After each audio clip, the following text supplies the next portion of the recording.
Hi everyone, I thought I would today play a little bit of straight pull, and by me doing this today I'm hoping that this will help others going forward. There's currently a World Championship on at the moment, and I thought it'd be best, probably a little bit too late, but just to go through each rack, digest each rack with routes, plans, problem solving, getting on that break ball, and hopefully get through as many racks as we possibly can. If I get 100 today, that would be amazing. I won't do the conventional break, I'll just split the pack straight off and then just deal with what we've got straight away. So this isn't a bad split. So what I tend to do straight away is look for the most important break ball, and to me straight away the 3 is the candidate for that. So we've picked our break ball straight away. That's quite handy because it's like in the best possible position. But now we look at problems. This is a problem because they don't go anywhere. So how do we solve that problem? You've got this ball into that corner, use the white to split those two up. That would solve that problem pretty much straight away. But we need to get on that 7 up here. So how do we do that? We need to probably play this ball, screw back up here. So there's a little bit of planning ahead, working your way around. So the other problem that we have is these two. That is a big problem. So you got the 13 goes in the corner. I'm not really sure how we're going to deal with that yet. So as long as we get on the 13, but we want to get on really with each rack, you want to sort the problems out pretty much straight away. As soon as possible, that is the ideal scenario. So my first problem is moving those two. That's the main priority right now. So I need to get on those pretty sharpish.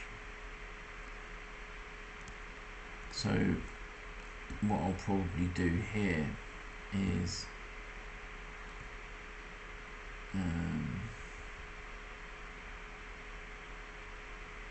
play the 6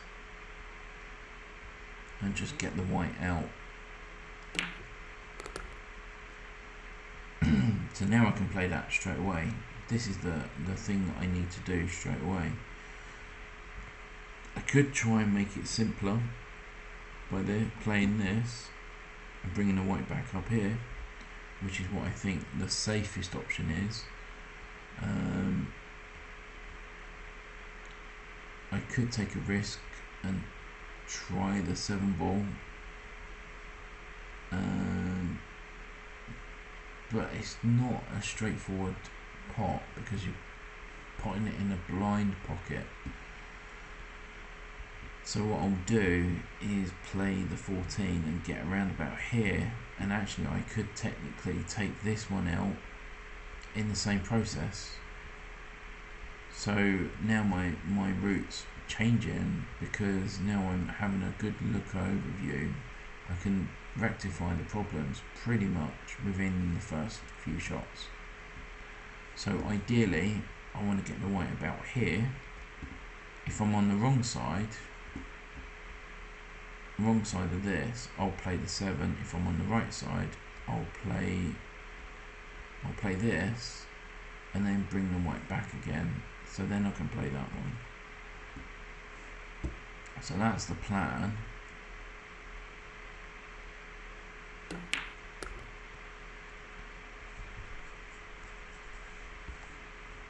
So that's not ideal. See, I can go for this one now, which is ideal. I can screw the white back about here, then I'm guaranteed to go into that problem. So now all the problems are solved just within the first 2 shots.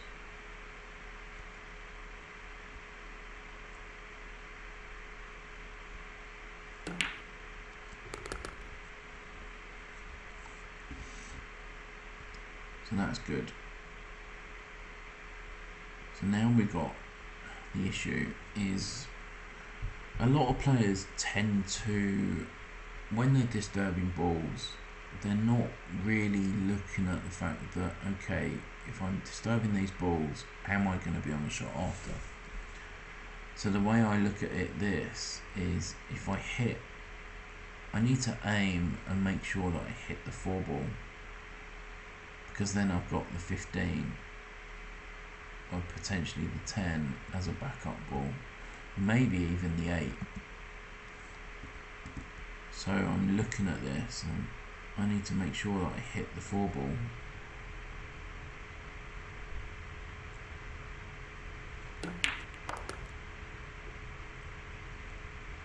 That's ideal. Now I'm guaranteed on the 15. I'm guaranteed I'm on a ball now, so that's good. So now what I'll do here is, it's not ideal that I'm bridging over a ball, but shouldn't really miss this, to be honest. So now I'll be potting the 15. I want to get over here and take the 11, then the 9, then the 2, and then work around this section here, and then the 5 ball, this ball, and then 1. So in the ideal situation, so it's 15, 11, 9, 2, this cluster, the 5, 8 and 1. That's the plan. So then I get on the 3 ball as the break ball. So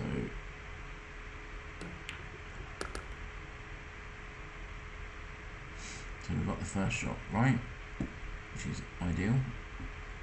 So it's the 1 ball after, and then 9 ball, and then the 4 ball, and then clear that other part up.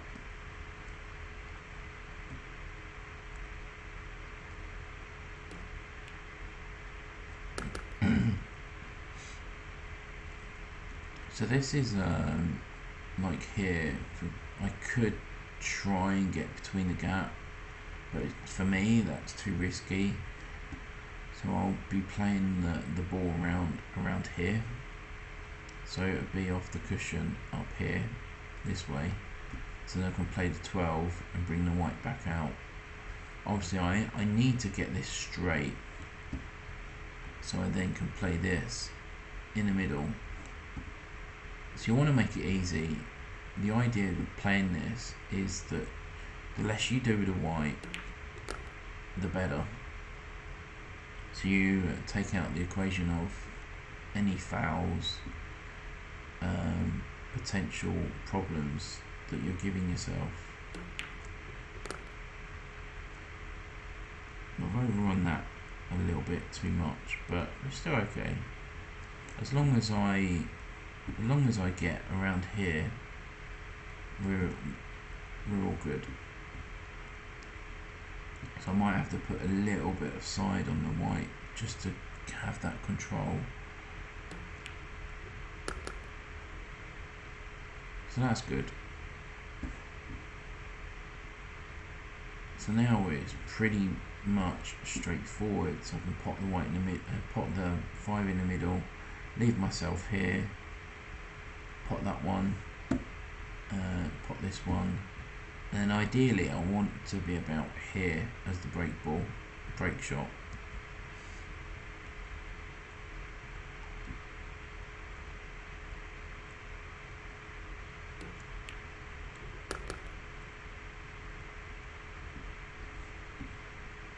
Hopefully just to run the white forward a little bit, not too far.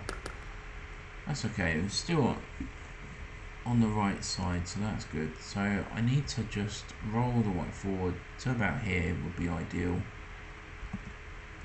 Don't want to underhit it, but you want to make sure. There we go. Right, now the break shot. So what a lot of players don't do either is potting the ball is not a problem. It's the fact that a lot of players don't look where they're hitting the pack with the white ball. So the natural angle here would be to, it's about in between, so the 7 and the 6. Ideally it's going to hit probably about here if I don't do anything with the white ball. So then it's all about control.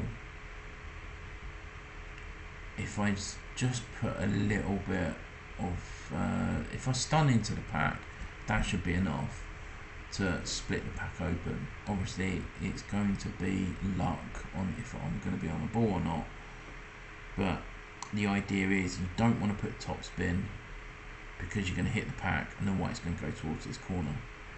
You don't want to put too much backspin, it'll probably hit the pack and then go back into this corner. So you want to try and avoid those two errors, and in order to do that is some element of control in the white.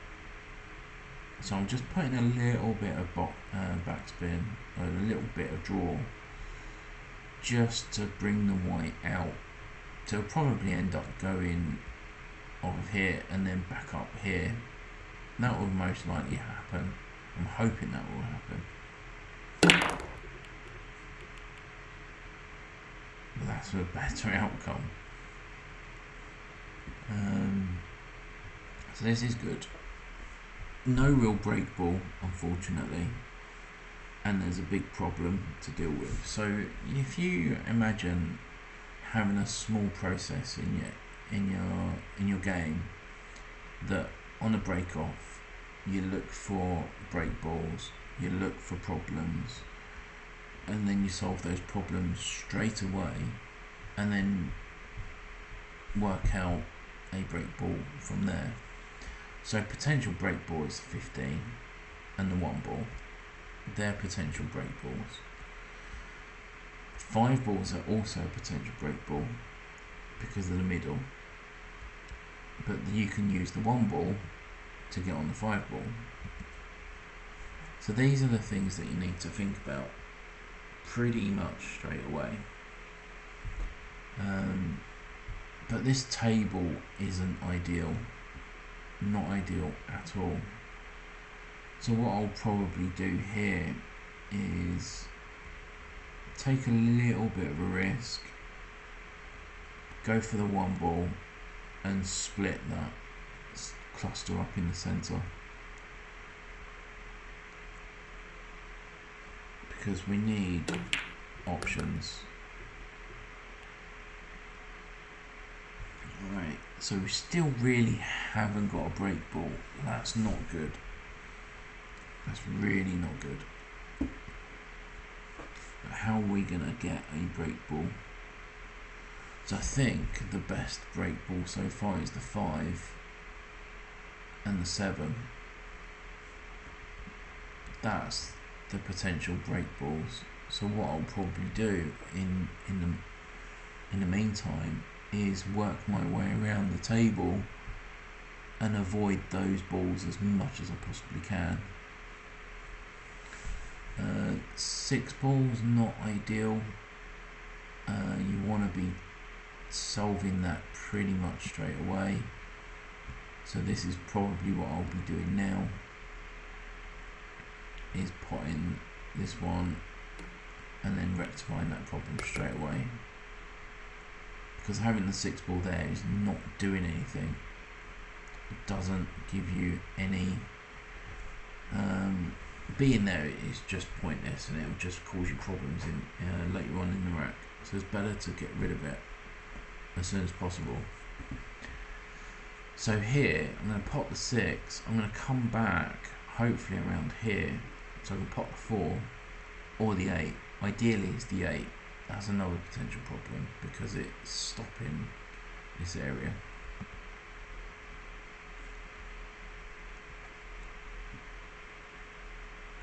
So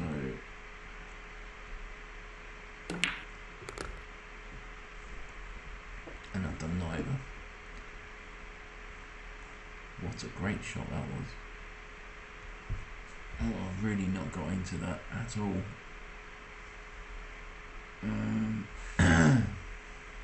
That's not ideal, but still doable. I could play the 4 in the middle, but I don't like this because I'm doing too much with the white ball. But sometimes when you're out of position, like I am now, you've got no choice if you want to continue with the break. I could play that one, but there's no real guarantee that I'm going to be on the ball after. This one seems a little bit easier for me, but it's knowing where the white's going after. So here it should generally travel towards the 9, and if I put a top spin it will probably end up over here. And we want to avoid the in off, so I'm going for a stun shot just to avoid that. Right, so now we're back in a good position now, but we've now created a problem, is that bit there. So I will pretty much rectify that straight away.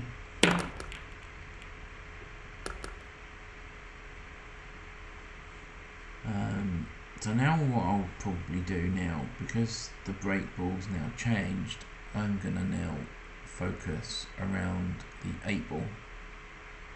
That is going to be my break ball. So I'm looking at the 7 ball.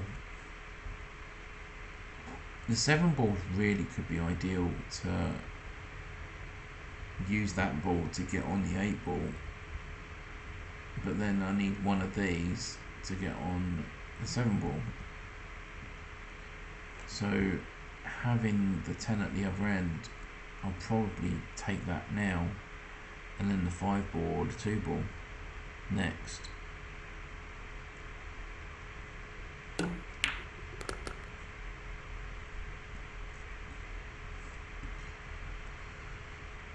So we got the 5 ball next.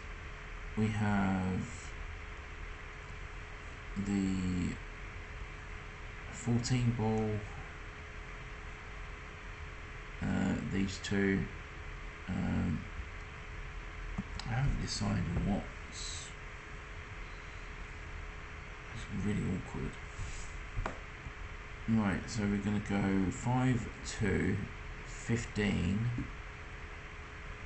probably 14, 9, and then this one.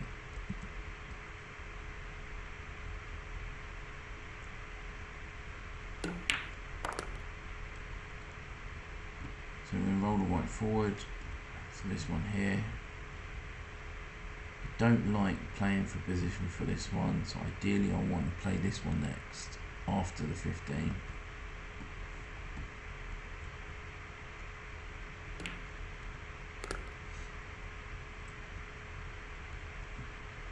So this is what I mean about planning ahead. You need to plan ahead to make things simple for yourself. Like here, I probably would just screw the white back and play the 9 in the same pocket. But for the 8 ball, I really need to have the white around here so I can pot it, so the white will come off the cushion and then back into the pack.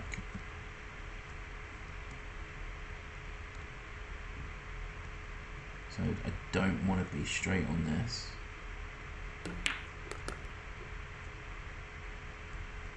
So you want to make angles. Having angles is so important, because the less you do with the white, or having to do with the white, the better. Right, okay. This isn't, ideally I want it to be around about here, because now I'm doing a little bit more with the white than I wanted to. So a little bit of backspin, not much, so it hits this pack and comes into the back of there, and hopefully the white will react and come away from the pack in the same shot.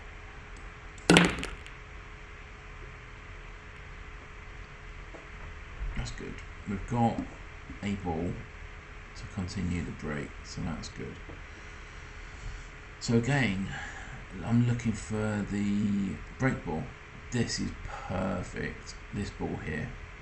That's an ideal break ball. Problems, this bit, maybe the 3 and the 1 and this section here. So I need to figure out, okay, how can I solve that cluster? So the ideal here would be to have a look. So if I pop this ball, I want to be on the 7, so I can actually work my way and get an angle to split those up. So I could do it off of this ball, which is ideal.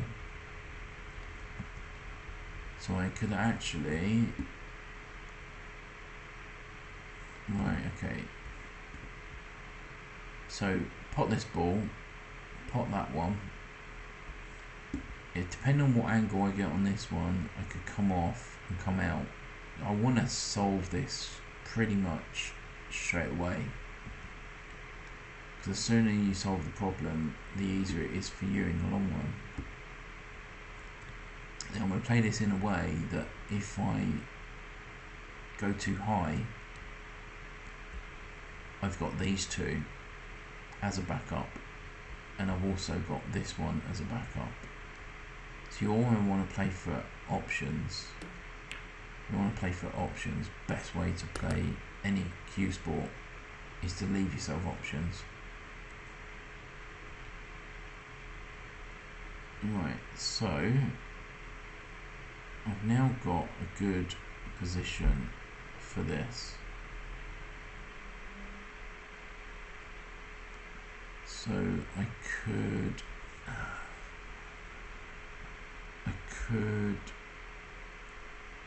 play, what do we do? Right, okay, so I'm going to play this with a bit, I'm going to play this quite firm to come off and come back out. That's the plan.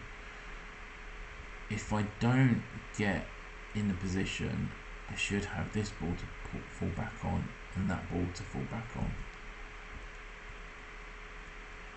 But I need to avoid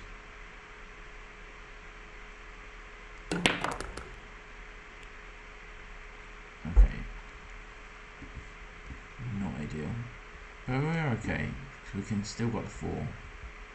I can then use the 11. I could actually use the 11 ball to go into them now, not in this shot, but the next shot after. So now I'm just looking at the angle, so ideally I want to be around about here, but the problem with that is I'm not guaranteed position after, and we don't like that. So what I'll be doing now is I'm actually going to attempt to go into it now.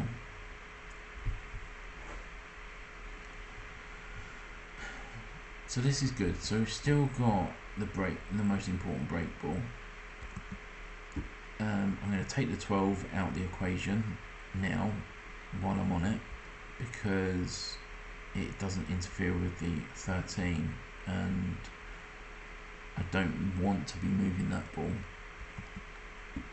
Now all the other balls go, so I want to play the 12.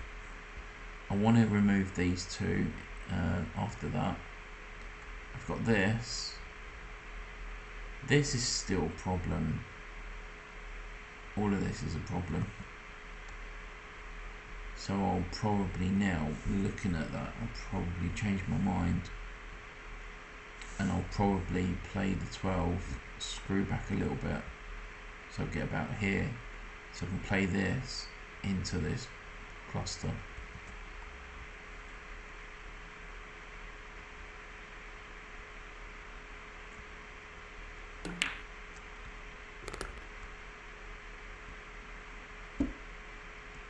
Not where I wanted the white, but it's still a good angle for the initial split.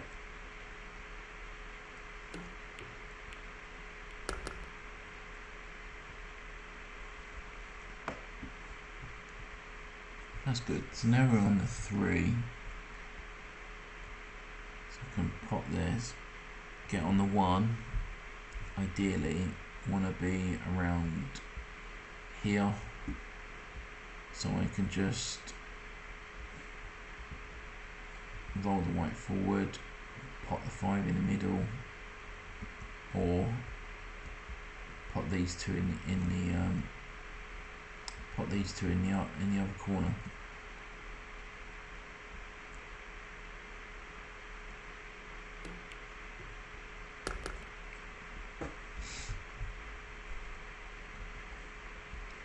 So I could technically use one of those two to get on this 14, but we want to leave a ball that's easiest to get onto the break ball. So what I'm looking at here is I'm actually thinking about getting the white back here, so I play these two, then the 14, or even bring the white back, after putting these two, hit the 5 and then the 14, and use the 9 as the break ball. So we've got quite a few options here. So I'm gonna see what we've got to do here. It's always best to, after every shot, even though you've got your plan in your head, or 3 or 4 shots ahead, things may change because you might not have the right position, or the white's in the wrong place. So you're always having to rethink your routes and plans. So what I don't like here is if I roll the white forward and then play this, I could clip off the 5 and then the white travel towards the middle. This is what I want to avoid. Or to take the risk element out, I could pop this, bring the white back and around here, so then I've got option of the 2 and the 5.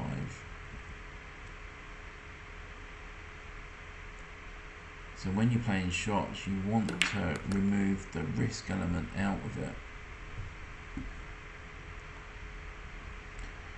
Right, so here looks like I can pot the 5, hit the 14, and the white is still going to travel forward. But this is what a lot of players don't do. They don't take into consideration where this ball is going to go.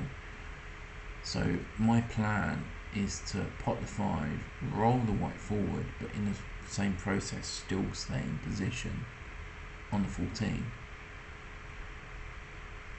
If I don't get on the 14, this is also something people need to be aware of, is that if I'm not on that one, what am I going to be left with after? So I know that if my plan works and I pop the 5 and nudge the 14 and the white ends up here and the 14 ends up there, that's good. That's the ideal situation. But if I don't get on that, I'm guaranteed to be on this ball.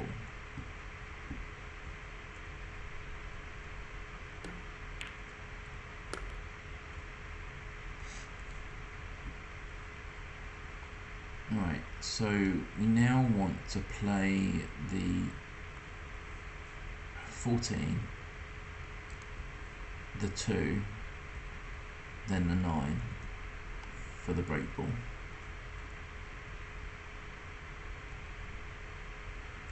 So I want to come up all the way up in the middle. I want it to be around about here, would be ideal.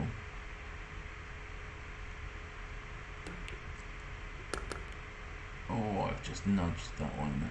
It's okay, it's not bad. Not ideal, but not bad. I wanted to avoid that one because now I've got a little bit of a difficult shot on the 2 because I'm now doing a lot more with the white than I wanted.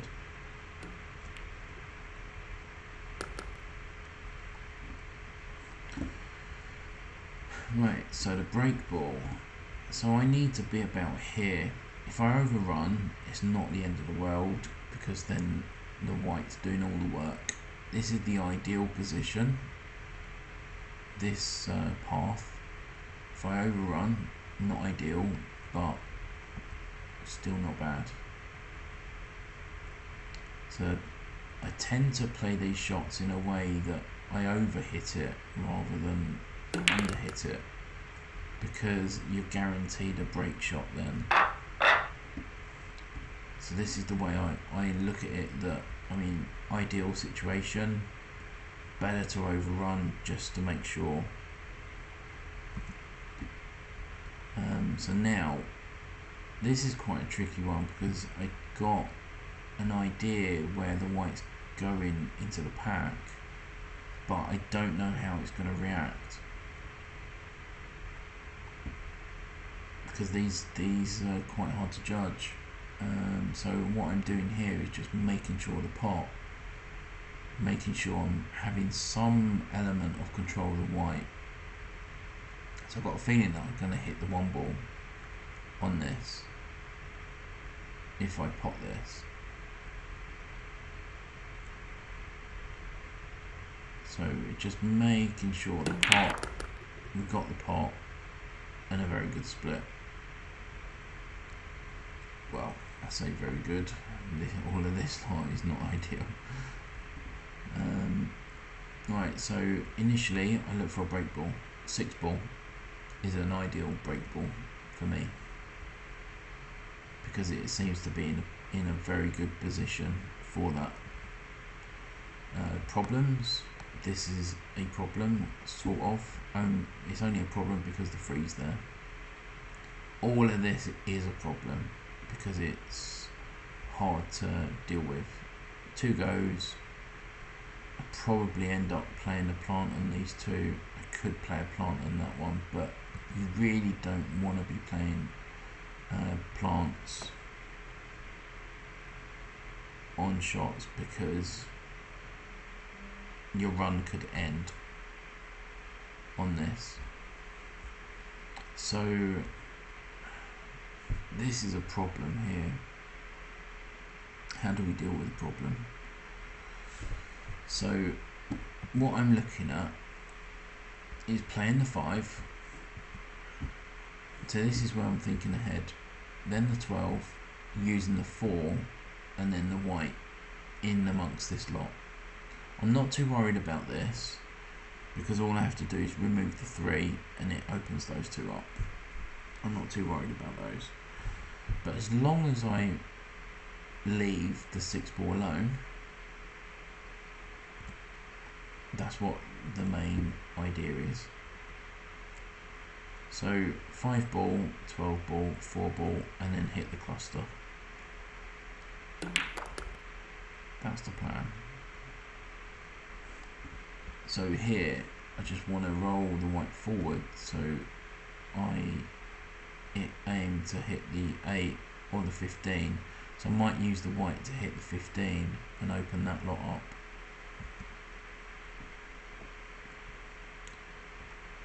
But then it's like you're not guaranteed position on the ball, so and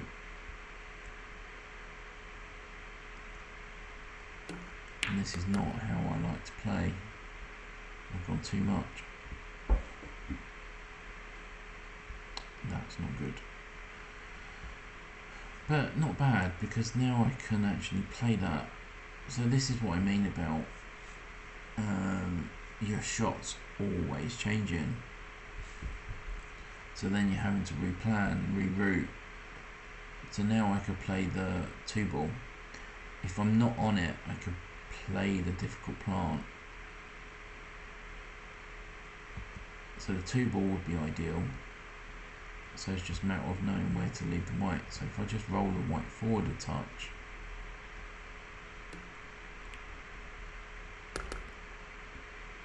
it should be on it. So now this is about making sure that you're going to be on the ball next. And what I'll probably do here is screw the white back, so in theory it will hit this and bounce and hit the 15. That's what I'm hoping to do.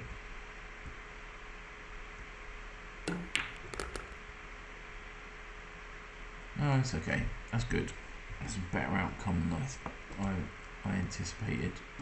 So now I'll play the plant, because I need to take this now, but I also need to play it in a way that I'm going to be on the ball after. So this is the next ball that I'm going to be after. So I'm going to play the white around about here, so then I can disturb this section in the same shot. But we've got to make sure that we get this right first.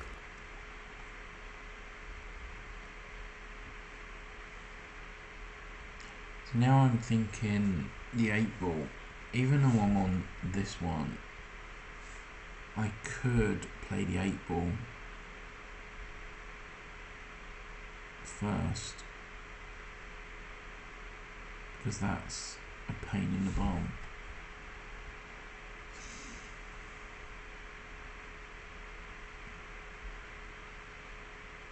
Because the way I'm looking at this is, if I pop this and I'm using the white to go in that direction, I'm disturbing the 6-ball. Potentially I could be disturbing the 6-ball. I don't really want to be doing that. Now I could play the 1, the forward, play this one, and then the 3. Then that solves this area. And by looking at that, I think that's probably the best solution right now, because you want to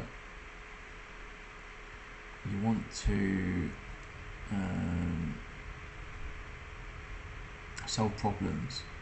You have to solve problems. I'm on the wrong side of the brown, not ideal. But now I'm gonna force myself in just taking a little bit of a risk and go into it.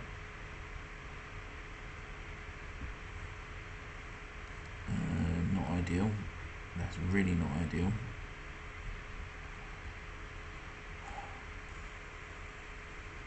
And these are quite hard to read because you can't see the side of the white. Yeah.